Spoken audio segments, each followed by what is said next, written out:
Hello guys, मेरा नाम है शुभम तिवारी और आज के इस वीडियो में हम chapter second making of Indian constitution के बाकी बचे कुछ इंपॉर्टेंट पॉइंट्स को जानेंगे, जैसे संविधान का प्रभाव में आना, संविधान का प्रवर्तन, कांग्रेस की विशेषज्ञ समिति, संविधान का हिंदी पाठ और हिंदी पाठ के साथ साथ हम कुछ फैक्ट्स भी जानेंगे जो पीएससी वगैरह एग्जाम में पूछे जाते हैं। तो वीडियो शुरू करने से पहले अगर आपने अभी तक ये चैनल को सब्सक्राइब नहीं किया है तो चैनल को सब्सक्राइब ज़रूर कर लीजिए और ताकि जो आने वाले वीडियोस हैं उनका नोटिफिकेशन आपको मिल सके। ठीक है, तो चलिए शुरू करते हैं। देखिए, हमारे संविधान को बनाने में सबसे इम्पोर्टेंट रोल अगर किसी का रहा है तो वो हैं बाबा साहेब अम्बेडकर जी। ठीक है, बाबा साहेब अम्बेडकर जी और उनकी प्रारूप समिति को ही संविधान का प्रारूप तैयार करने की जिम्मेदारी दी गई थी। तो बात शुरू होती है 4 नवंबर 1948 से। ठीक, तो हुआ क्या कि 4 नवंबर 1948 को बी आर अम्बेडकर ने संविधान का अंतिम प्रारूप पेश किया और इसी बार संविधान को पहली बार पढ़ा भी गया था। तो जब संविधान पढ़ा गया तो जाहिर सी बात है कि पहली बार में ही सबको पसंद तो आएगा नहीं। तो इस पर विचार करने के लिए सभा में 5 दिन यानी 4 नवंबर 1948 से लेके 9 नवंबर 1948 तक चर्चा शुरू होती है। ठीक है, इसके बाद 15 नवंबर 1948 से पुनः चर्चा शुरू होती है संविधान पर और 17 अक्टूबर 1949 तक चलती है।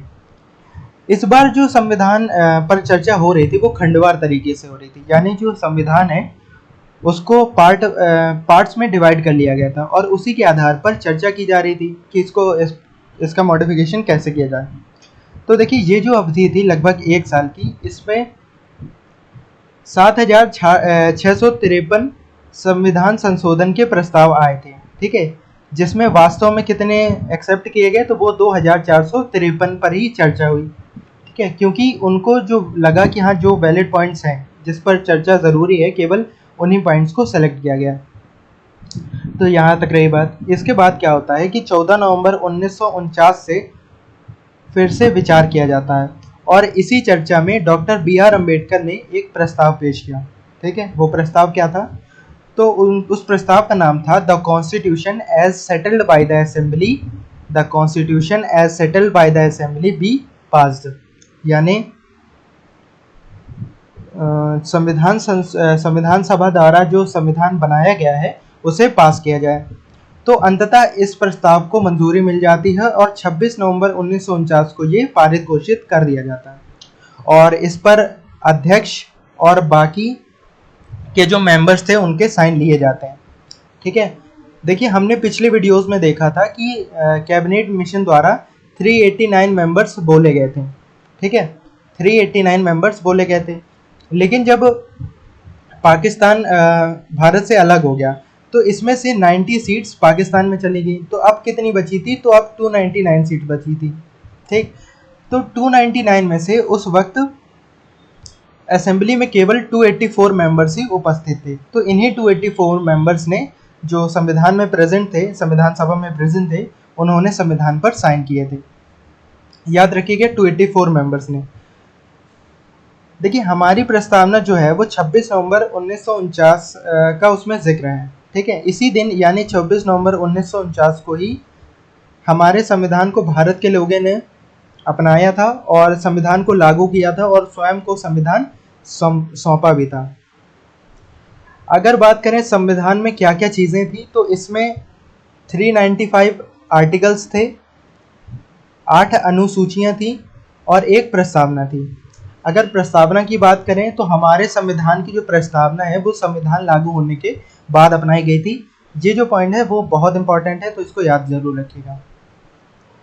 देखिए, हमारे संविधान बनने के प्रोसेस में अगर किसी का बहुत ज़्यादा योगदान रहा है तो वो हैं doctor B are Ambedkar ji, क्योंकि इनके जो पॉइंट्स होते थे या कहें तो इनकी जो दलीलें होती थी वो इतनी टू द पॉइंट होती थी और इतनी तर्कसंगत होती थी कि इनके सामने कोई टिक ही नहीं पाता था। ठीक, अच्छे विचारक होने के साथ साथ ये एक अच्छे लेखक भी थे, संविधान के विशेषज्ञ भी थे और पिछड़ी जाति के नेता भी थे। इन्हीं सारी खूबियों की वजह से इन्हें संविधान के पिता के रूप में हम आज भी जानते हैं। ठीक है, तो अगर पूछा जाता है कि संविधान के पिता के रूप में हम किसे जानते हैं तो वो डॉक्टर बी आर अम्बेडकर को हम लोग जानते हैं। इसी के साथ इन्हें आधुनिक मनु की संज्ञा भी दी गई थी, यानी इन्हें मॉडर्न मनु की संज्ञा भी दी गई थी। लेकिन जो डॉक्टर बी आर अम्बेडकर हैं वो मनु के कट्टर विरोधी थे, क्योंकि इनकी जो विचारधारा थी वो आपस में मेल नहीं खाती थी। तो यहाँ तक रही बात। अब आगे हम बात करते हैं संविधान के प्रवर्तन की। अच्छा, आप सभी सोच रहे होंगे कि गणतंत्र दिवस तो हम 26 जनवरी को मनाते हैं, ठीक, लेकिन इसमें तो ये कहा जा रहा है कि हमारा संविधान 26 नवंबर 1949 को लागू हुआ था। तो ऐसा क्यों हुआ था? तो हुआ ये था कि जो नॉन कोऑपरेशन मूवमेंट था, उसका जो नॉन कोऑपरेशन के टाइम पे गांधी जी और कांग्रेस सेल्फ रूल की मांग कर रहे थे ब्रिटिश से, लेकिन जो ब्रिटिश थी उन्होंने सेल्फ रूल की मांग को ठुकरा दिया था। तो एक साल बाद 1928-1929 के टाइम पे कांग्रेस के बहुत से लीडर्स ने ये कहा कि ये जो अंग्रेज़ हैं वो हमें सेल्फ रूल तो देंगे नहीं, ठीक है, और ना ही फ्यूचर में दे रहे हैं, मतलब ना अभी दे रहे हैं और ना फ्यूचर में देंगे, ऐसा कांग्रेस के लीडर्स ने कहा। तो अब हमें केवल सेल्फ रूल नहीं बल्कि पूर्ण स्वराज चाहिए। तो इसी पॉइंट के आधार पर 1930 में भारतीय राष्ट्रीय कांग्रेस ने अपने लाहौर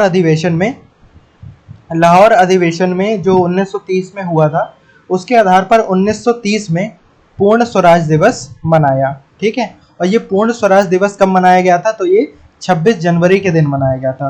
तो ये जो 26 जनवरी की डेट है ये इसीलिए इम्पॉर्टेंट है। इन्होंने कहा था कि जब भी हम आज़ाद हो जाएंगे तो 26 जनवरी के दिन हम अपना संविधान लागू करेंगे। तो इसीलिए 26 जनवरी 1950 के दिन हमारा संविधान अस्तित्व में आया था, ठीक है, और इसी दिन को हम गणतंत्र दिवस के रूप में जानते हैं।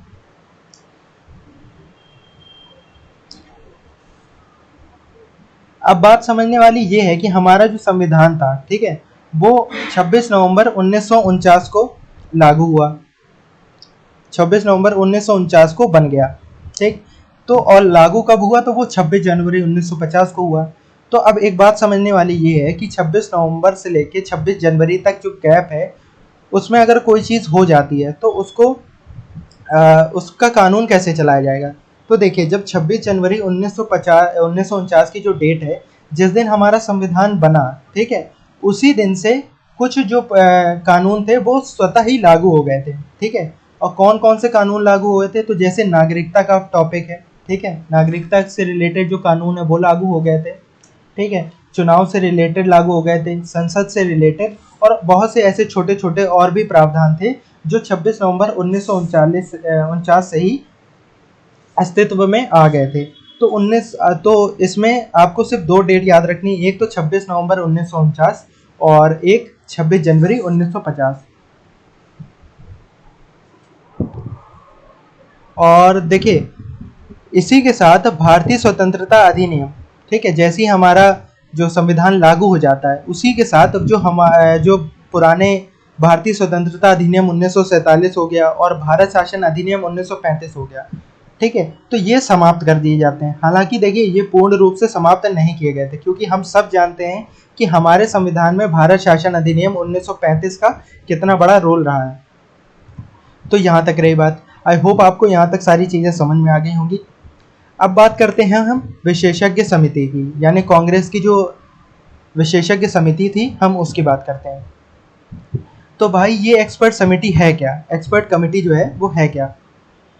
तो देखिए, संविधान सभा के लिए जब जुलाई अगस्त 1946 में चुनाव हो रहे थे, तब कांग्रेस को ये पता था कि कांग्रेस को भारी मात्रा में सीट मिलने वाली है, ठीक है, क्योंकि उस वक्त इंडियन नेशनल कांग्रेस जो थी उसका भारत में एक बहुत अहम रोल था, और ये बहुत बड़ी पार्टी थी भारत में, और इस पर लोगों का झुकाव भी बहुत था। तो इन्होंने 8 जुलाई 1946 को एक कमेटी बनाने का निर्णय लिया, और इस कमेटी का नाम क्या था?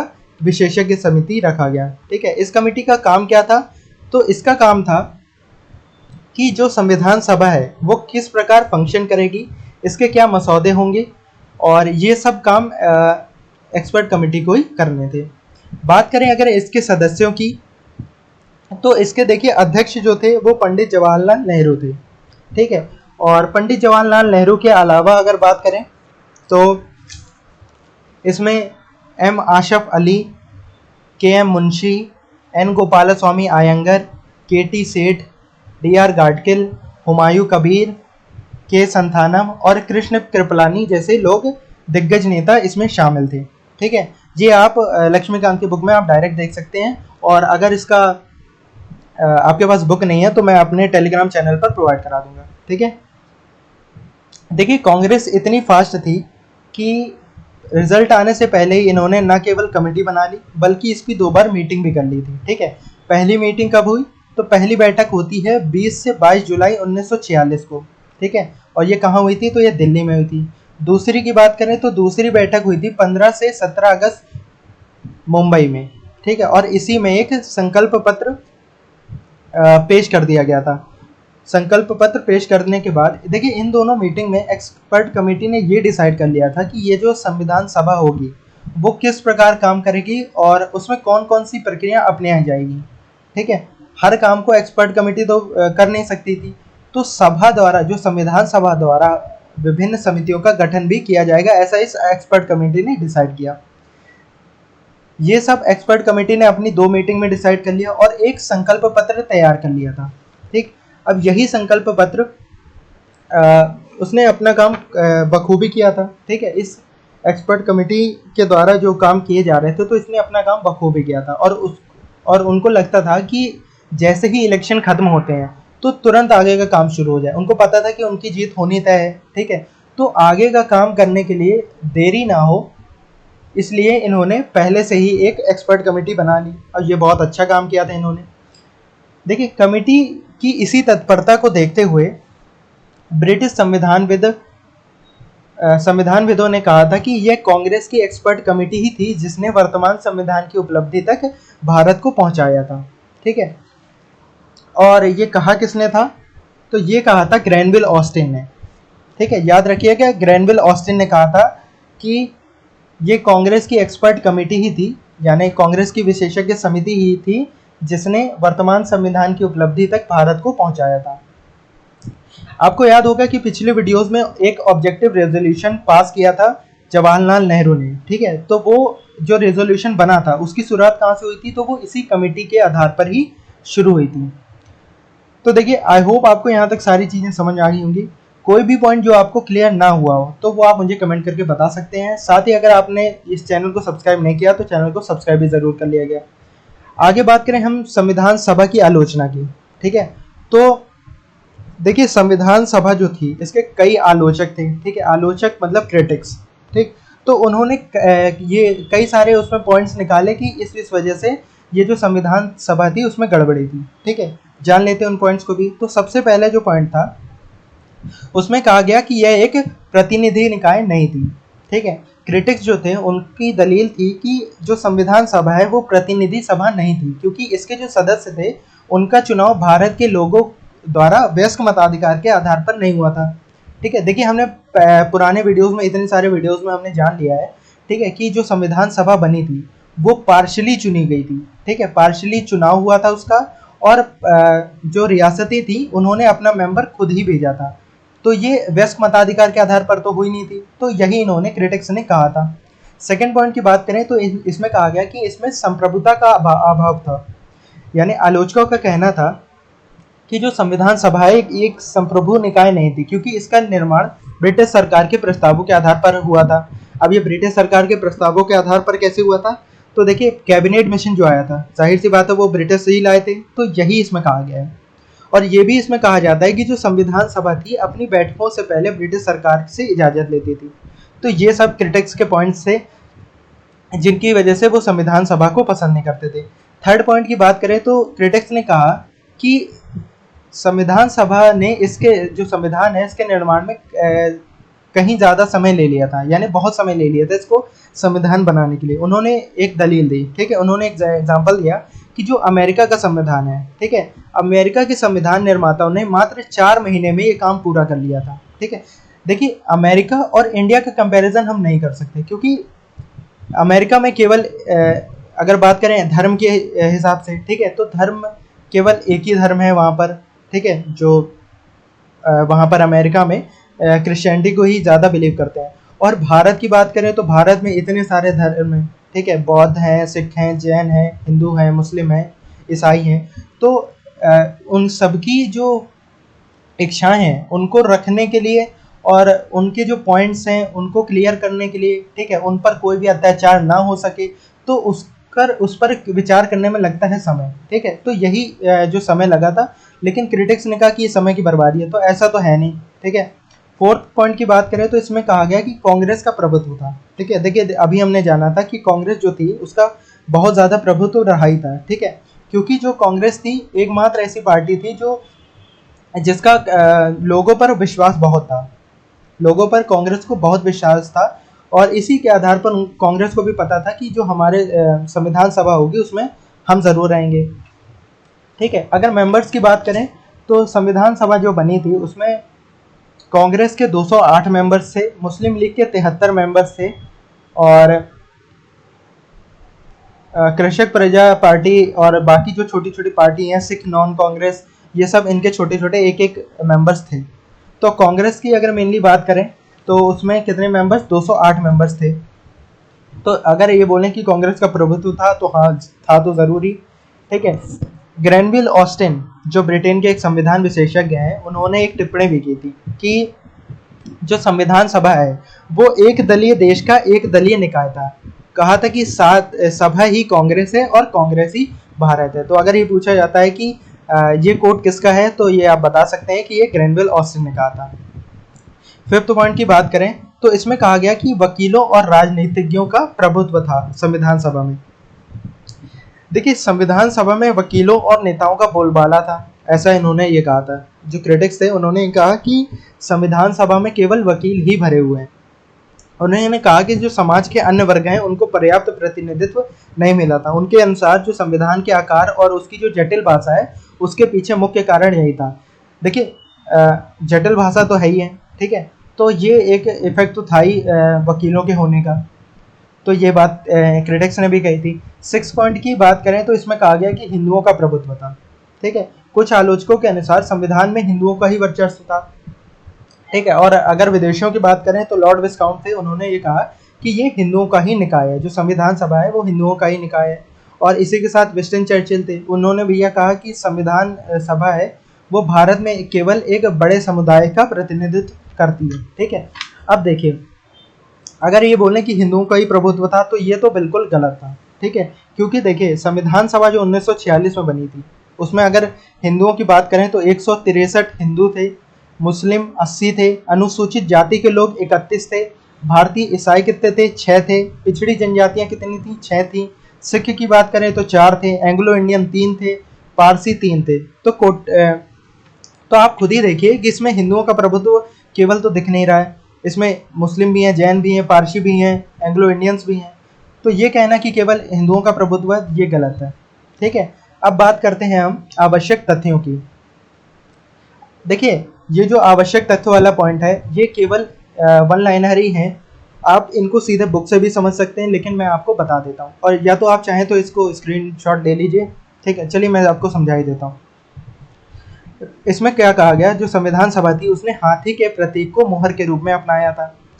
संवैधानिक सलाहकार किसे बनाया गया था संविधान सभा का, तो वो BN राव को बनाया गया था। और संविधान सभा का सचिव किसे बनाया गया था, तो वो HBR आयंगर जी को बनाया गया था। जो मुख्य प्रारूपकार हैं, जो चीफ ड्राफ्टमैन है, वो कौन थे इस संविधान सभा के, जो संविधान बनना था उसके चीफ ड्राफ्टमैन कौन थे, तो वो थे LN मुखर्जी। संविधान के प्रमुख लेखक कौन थे, तो वो थे प्रेम बिहारी नारायण रायजादा। आप सीधे सीधे, इसमें कुछ दिमाग लगाने वाली पॉइंट है ही नहीं, तो आप सीधे सीधे भी पढ़ सकते हैं। संविधान का सौंदर्यीकरण किसने किया, तो वो नंदलाल बोस और ब्योहर राम मनोहर सिन्हा ने किया था। अगर बात करें प्रस्तावना की, तो प्रस्तावना प्रेम बिहारी नारायण रायजादा द्वारा लिखी गई थी, वो भी हाथों से, ठीक है, हाथों से लिखी गई थी हमारी संविधान की प्रस्तावना। और अगर बात करें संविधान का हिंदी संस्करण किसने लिखा था, तो वो लिखा था वसंत कृष्ण वैद्य ने। तो यहाँ तक रही बात। अब हम बात करेंगे संविधान के हिंदी पाठ की। तो देखिए जब हमारा संविधान बन रहा था उस वक्त ऐसी कोई मांग नहीं आई थी कि हमारा जो संविधान है वो हिंदी में भी लिखा जाए, ठीक है। हमारा जो संविधान है वो हिंदी में भी होना चाहिए, ऐसा किसी ने भी कुछ भी नहीं कहा था। लेकिन जाहिर सी बात है कि बाद में हिंदी में संविधान हो इसकी भी मांग उठेगी, क्योंकि हमारा जो भारत देश है, ठीक है, उसके ज़्यादातर लोग हिंदी ही बोलते हैं, तो जाहिर सी बात है कि एक हिंदी वर्जन भी होना चाहिए था, ताकि जो आम लोग हैं वो भी इसे समझ सके। तो इसी हिंदी वर्जन को बनाने के लिए 98वां संविधान संशोधन अधिनियम 1987 में लाया जाता है, ठीक है। यानी जो ये संविधान है लाया गया है, उससे हमारे संविधान में एक नया अनुच्छेद 394 का जोड़ा जाता है, और इसे किस पार्ट में रखा जाता है, तो वो भाग 22 में रखा जाता है। ये जो संशोधन हुआ था, इससे पहले जो पार्ट 22 था, ठीक है, यानी जो 22वां भाग था, इसमें केवल 3 आर्टिकल होते थे। उसके बाद इस संशोधन के बाद अनुच्छेद 394 का को भी इसमें जोड़ दिया गया। अब देखिए, ये जो संविधान संशोधन हुआ, उसमें राष्ट्रपति जी ने भी कुछ चीज़ें करी। वो क्या थी और उन्होंने क्या कहा, तो देखिए, पहला तो उन्होंने कहा कि जो हमारा संविधान है उसे हिंदी भाषा में भी पब्लिश किया जाना चाहिए, ठीक है, तो इंग्लिश में ही किया जाना चाहिए, और इंग्लिश से हिंदी में ट्रांसलेट करने के लिए जो भी व्यवस्था की जाएगी, ठीक है, तो वो आपको करनी पड़ेगी। सेकंड पॉइंट की बात करें, हिंदी में अनुवाद किया जाएगा, ये हमने फर्स्ट पॉइंट में देख लिया। सेकंड पॉइंट की बात करें तो इसमें कहा गया कि ये जो एक्ट आया था वो हमने अभी जाना कि 1987 में आया था, तो इससे ये कहा गया कि 1950 से लेकर 1987 तक जितने भी संशोधन किए गए थे, ठीक है, जितने भी संशोधन किए गए हैं हिंदी हमारे संविधान में, उनका हिंदी अनुवाद किया जाएगा। यानी पहले क्या था, देखिए, ये तो आया 1987 में, लेकिन हमारा जो संविधान है वो तो 1950 से ही लागू हो गया था ना। तो 1985 से लेकर 1987 तक में जितने भी संविधान में मॉडिफिकेशन, जो संशोधन किया गया है, तो वो तो इंग्लिश में ही किया गया था। लेकिन 1987 में जब हिंदी पार्ट को जोड़ दिया गया, तो जो जितने भी संशोधन थे पुराने, उनको भी हिंदी में अनुवाद किया जाएगा, ऐसा इन्होंने कहा, ठीक है। और ये कहा कि देखिए, हिंदी के लिए जो स्वीकार की गई भाषाई रूप होगा, ठीक है, जो हिंदी का भाषा रूप होगा, वो उसकी शब्दावली को ही अपनाया जाएगा। यानी जो वर्ड इंग्लिश में मीनिंग करते हैं, ठीक है, मतलब देखिए यहाँ पे लिखा हुआ है, हिंदी पार्ट का वही अर्थ लगाया जाएगा जो अंग्रेजी के मूल पाठ में विहित है। यानी जो अंग्रेजी संस्करण में, यानी जो अंग्रेजी के कॉन्स्टिट्यूशन है, उसमें जो बात लिखी गई है वो प्रॉपर उसी मीनिंग में होनी चाहिए जो हिंदी में लिखा जाएगा, ठीक। यानी जो अनुवाद है वो उसी भाषा में होना चाहिए कि जो उसका अर्थ निकले वो हिंदी में भी सेम निकले, ठीक है। कई बार ऐसा होता है कि इंग्लिश से हिंदी में ट्रांसलेट करने पर मतलब कुछ और हो जाता है, मतलब बदल जाता है उसका, तो ऐसा ना हो, इसीलिए इसमें कई सारी सुविधाएं भी की गई थी। और कहा गया था कि अगर ये इसमें कोई दिक्कत आती है तो वो उसमें राष्ट्रपति संज्ञान लेंगे। इस संशोधन अधिनियम में कहा गया कि ये जो 1987 का संविधान संशोधन अधिनियम है, ठीक है, ये देखिए बहुत इंपॉर्टेंट है। तो आपको ये याद रखना है कि संविधान का अगर हिंदी पार्ट अगर पूछा जाता है, ठीक है, कि वो कब हमारे संविधान में जोड़ा गया, तो वो 58 संविधान संशोधन अधिनियम के अंतर्गत जोड़ा गया था। अब देखिए, हिंदी पार्ट के बाद कुछ टेबल्स भी दी गई हैं लक्ष्मीकांत की बुक में, ठीक है। अब आप उनको डायरेक्ट बुक से भी देख सकते हैं, और अगर आपके पास बुक नहीं है तो मैं अपने टेलीग्राम चैनल पर भी उनको प्रोवाइड कर दूंगा। सो गाइस, यहाँ पे मैं अपनी वीडियो को ख़त्म करता हूँ, ठीक है। आई होप आपको यहाँ तक सारी चीज़ें समझ में आ गई होंगी। तो अगर आपको मेरे वीडियोस पसंद आते हैं तो अपने फ्रेंड्स के साथ भी शेयर ज़रूर करिएगा। देखिए, मैं ये वीडियोस बना रहा हूँ इतनी मेहनत के साथ, तो आप बस मुझे मोटिवेट करने के लिए केवल 2 चीज़ें कर दीजिए, वीडियो को लाइक कर दीजिए और चैनल को सब्सक्राइब ज़रूर कर लीजिएगा, अगर आपने अभी तक नहीं किया गया है, ताकि जो मैं खुद को मोटिवेट इतना कर सकूं कि मुझे अभी पॉलिटी और पढ़ानी है, ठीक है। केवल इतने तक ही सीमित नहीं रहना है, और आगे चल के मैं पॉलिटी की MCQ भी कराने वाला हूं, तो प्लीज़ लाइक और सब्सक्राइब ज़रूर करिए, और अपने दोस्तों के साथ भी वीडियो को शेयर ज़रूर करती है। तो इसी के साथ इस वीडियो में इतना ही, मिलते हैं नेक्स्ट वीडियो में। नमस्कार, जय हिंद।